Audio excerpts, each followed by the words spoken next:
За сайн байна уу? Та бүхэндээ амлсан ясаараа айдас шунлын индекс гэж яг юу юм бэ? За энийг одоо бас хэрхэн ашиглаж болох юм? За ямар үзүүлэлтээр харьцуулт хийж энэ айдас шунлын индексийг бий болгодог гэдэг тухай хэлж өгье. За айдас шунлын индекс бол ерөнхийдөө параметраар илэрхийлэгддэг гэж ойлгож байна. За энэ дээр та бүхэн зурган дээр ингээ харах юм бол за 1 жилийн өмнө, за 1 сарын өмнө, за 1-7 хоногийн өмнө гэх юм ингээд үзүүлэлтүүд харагдчихэв. За улаан буюу одоо тэ айдсын хэмжээ мэдээж 0-50%, за 50-аас 100% нь болохоор шунлын хэмжээ гэсэн. За энийг яаж одоо тооцоолдог юм гэдгийг бас та бүхэнд хэлж өгье.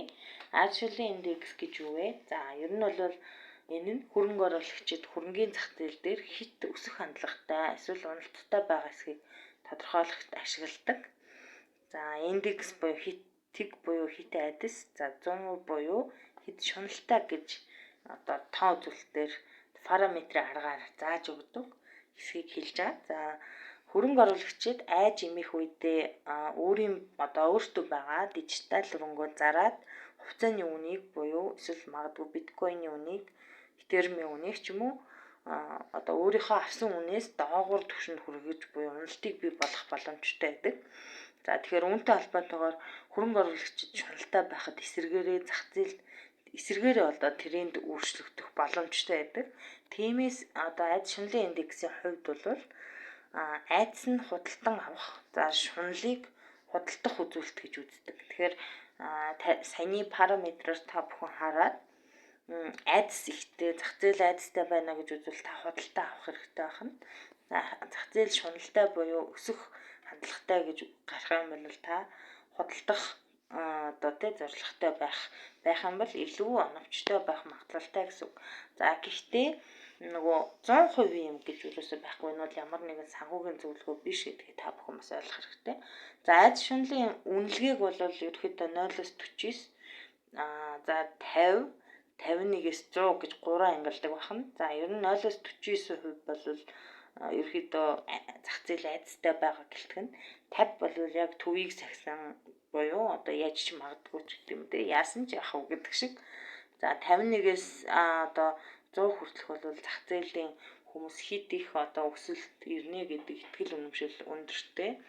За магадгүй дижитал зах зээлд оролцогч хүмүүс маань одоо хэд их шуналтай байгааг тэ илтгэнэ гэсэн. Тэгэхээр бидний гол зорилго бол эрсдлээ хамгаалахын тулд хэд их шуналтай байх үед нь зарж, хэд их айдастай байх үед нь худалдан авах хэрэгтэй гэдгийг ойлгох хэрэгтэй. За ерөнхийдөө айдас шунлын индексийг тооцоолохдоо ерөнхийдөө 7 өөр хүчин зүйл дээр суурилдаг байна. За тэрийгээ 7 өөр хүчин зүйл бүрийгээ тус бүрийн 1-ээс 100% хүртэл хэмжээд тодорхой хувь гаргаад гэсэн. За индексийн утгыг бий болгохын тулд тэнцүү хэмжээгээр харьцуулт хийдэг. За 1-р хүчин зүйл нь болохоор хувьцааны үнийн хүч. За 2-дугаарх нь хувьцааны үнийн өргөн. За 3-дугаарх нь энэ дээр байгаа зах зээлийн эрч хүч. За магадгүй энийг бол доотлон зах зээлийн эрч хүчийг тодорхойлохын тулд доотлон улирал. За улирал гэдэг чинь 3 сар гэсэн үг. Доотлон 3-аас 6 сарын одоо датабейсийг бол харьцуулт хийдэг гэсэн. За 4-дүгээрт нь арилжааны хөшүүргийн хэмжээ. За 5-дугаарт нь эрэлт нийлүүлэлт буюу одоо бондтой харьцуулахад хувьцааны гүйцэтгэл харьцангуй өндөр байх нь одоо тэ шунхаарлыг одоо зах зээл илүү шуналтай байгаа юм байна гэдгийг илтгэнэ гэсэн. Энэ мэтлэн одоо 7 үзүүлэлтийг ерөнхийд нь хооронд нь харьцуулдаг гэдгийг аюул та бүхэн ойлгож байгаа шүү дээ. За дараагийн 6 дахь үзүүлэлт нь бол зах зээлийн бондын эрэлт нийлүүлэлтийн харьцаа. За 7 дахь нь зах зээлийн тогтворгүй байдлын хэмжээг буюу хэлбэлцлийн индексийг тооцож үздэг. За ер нь хэлбэлцлийн индекс ингээд маш өндөр байх тусмаа ер нь зах зээл айдастай байна гэдгийг илэрхийлдэг гэсэн тусгай одоо мэдээж онлын түвшний аргачлалууд бол байгаа. Тэгэхээр энэ мэтлэн бид нар 7 энэ үзүүлэлтүүдийг харьцуулаад нэгтгэсэн байдлаар ийм параметрийн одоо програмчлагдсан байдлаар параметрээр ингээд илтгэдэг гэсэн. юм байна гэдгийг ойлгоод авчих хэрэгтэй. За ер нь бол дүгнэж хэлэхэд за айдас шунлын индекс нь хөрөнгөний зах зээл дээр хөрөнгө оруулагчдын мэдрэмжийг хэмжих хэрэгсэл гэдгийг маш сайн ойлгох хэрэгтэй. Зах зээл хөдөлтөж авах хүсэл сонирхолтой буюу одоо тий хит өндөр шуналтай байна уу эсвэл эсрэгээр одоо унах байхаа гэсэн хүлээлттэй буюу айдастай байна уу гэдгийг мэдрэмжийг хэмждэг гэдгийг ойлгочих хэрэгтэй. За хөрөнгө оруулалт за энэ бол тий ямар нэгэн судалгааны хэрэгсэл биш тий зөвхөн зах зээлийн цаг хугацааны хэрэгсэл гэж үздэг. За ер нь дижитал хөрөнгөний зах зээл дээр оролцож байгаа тий бид нар шиг ингээд зүгээр сонирхон судалдаг хүмүүсийн дунд бас яригддаг нэг бичигдээгүй үг байдаг. Та бүхэн сайн хараарай. За энд нь болохоор бусад хүн айж байх үед та бол шуналтай бай.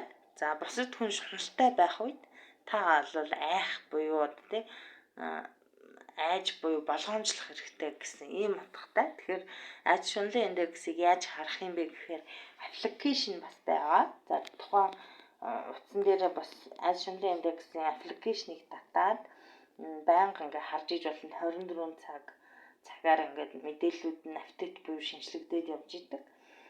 За мөн одоо Google дээр ингээд сэрчлээд биткойных, этериумных, за бусад одоо BNB гэдэг юм альткойнуудынх гэдэг ингээд наривчилж хардаг бас сайтууд байгаа. За мэдээж мэдээллийнхаа доотлолт нь наривчилж хардаг болон ерөнхийд нь дижитал хөрөнгөний зах зээлийг хардаг хэд хэдэн одоо мэдээлэлтэй холбоотой линкүүдийг бол оруулж өгнө. Та бүхэн дэлгэрэнгүй байдлаар судлаарай. За айж шунлын индексийн талаарх одоо гарын авалгууд тийм англи хэл дээр бас байгаа. За тэр их сурвалжаа бол би мэдээж оруулж өгсөн. За энийг бол коммент дээр бас давхар оруулж өгнө. Тэгээ та бүхэн маань өөрсдөө бас уншиж судлаарай. За ер нь альва нэгэн coin ч юм уу токен хөдөлтөж авахад анализ хийгээрэй. Арилжаанд орохоос өмнө заавал одоо зах зээлийг маркет талаас нь за магадгүй одоо оролцогчдын мэдрэмжтэй сэтгэл зүй талаас нь за гэдэг ч юм уу хэд хэдэн талаас нь судлах хэрэгтэй гэдгийг дахин хэлье. Хүмүүс сүүлийн үед надаас нөгөө их мөнгөөр орчих уу хэдэн мянган төгрөгөөр оруулаарай ашигтай юм биш үү гэдэг юм уу. Тиймэрхүү асуултууд бас ирсэн. Тэгээд тэр хүмүүст хэлэхэд их мөнгөөр орох нь бас эхний ээлжинд бол тийм ч чухал биш.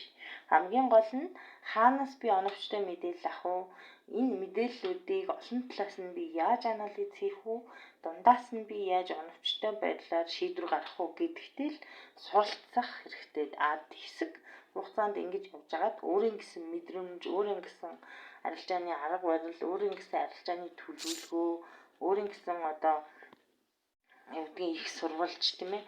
За магадгүй өөрийн гэсэн анализ хийдэг тэгээд төрөлттэй ч юм уу ингээ болоод өвшөө цаашаа бас нэг жоохон цаг хугацаа өнгөрөөд туршлага мэдрэмж хэмжээ суугаад ингэсний дараа одоо тэр яриад байгаа 10-20 ч гэдэг юм хэдэн мянган доллар ч гэдэг тэр мөнгөө бас би энийг эрсдлээ дааж чаднаа.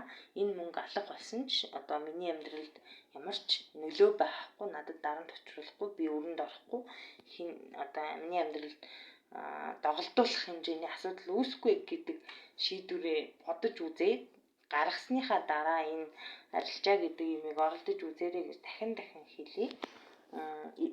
Мэдээж ойлгомжтой тийм ээ хинч харахад баланс ахиу байвал ашиг ахиу олох нь ойлгомжтой. Гэхдээ үүний өмнө та суралцах хэрэгтэй шүү гэдгийг бас хэлье. За тэгээд энэ айж шунлын индексийг бас ингээд 7 хоног болгон ч юм уу харж байхад бас гэмгүй. За өөрийнхөө өдөр болгон харж бас болно. Ер нь бол ажиглаж яхад бас зүгээр би өөрийнхөө зүгээр ашигладаг айж шунлын индексийн нэг 2 аппликейшнийг бас танилцуулъя тийм ээ. Ийм 2 аппликейшн байгаа. За энэ дээр нэг нь бол бас аюул дэжгүй датабейс нь арай ахиу буюу хугацаа нь арай ахиу 2 жил 1 жил 6 сар 3 сар гэдэг юм уу.